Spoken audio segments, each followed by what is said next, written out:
வணக்கம் ஃப்ரெண்ட்ஸ்.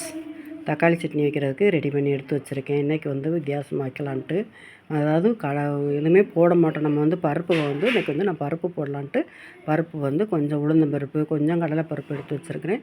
இப்போ வரமிளகாயும் வெள்ளைப்பூடு நல்லா வதங்கினோடனே உளுந்தம்பருப்பு போட்டிருக்கேன். உளுந்தம்பருப்பு போட்டு கொஞ்சம் கடலைப்பருப்பு போட்டு நல்லா ப்ரௌன் கலராக வரவும் வெங்காயம் போட்டுக்கிடலாம். வெங்காயம் நான் பெரிய வெங்காயம் ஒரு ரெண்டு வெங்காயம் இருக்கும் நறுக்கி வச்சுருக்கேன். அதையும் போட்டுக்கிடலாம்.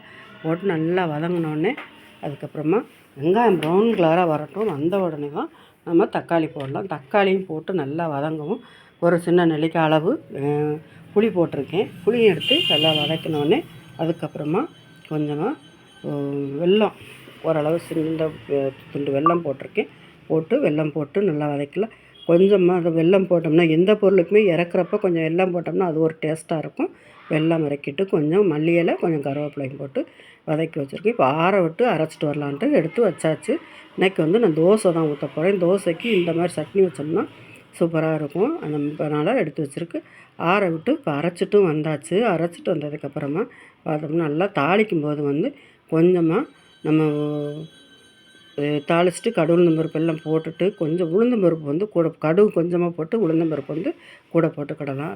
கொஞ்சம் நிறையா போட்டோம்னா அது அந்த சட்னி சாப்பிடையில கொஞ்சம் முருகலாக இருக்கிறதுனால கடுக்குன்னு சாப்பிட்றதுக்கும் கொஞ்சம் நல்லாயிருக்கும். இப்போ தோசை சட்னி அரைச்சிட்டு வந்தாச்சு. தோசை ரெடி ஆகிடுச்சு. சாப்பிட்றதுக்கு எடுத்து வச்சாச்சு. இதோட கொஞ்சமாக தேங்காய் சட்னி வச்சதுன்னா நல்லாயிருக்கும். தேங்காய் சட்னி வச்சாச்சு. இது காலை சாப்பாடு முடிஞ்சிருச்சு. இப்போ மதியத்துக்கு சாதம் வடித்து எப்போயுமே சொல்லுவேன், மதியம் வடிச்சுட்டு தான் சாதம் வடிக்க தான் செய்வேன். குக்கரில் வைக்க மாட்டேன்.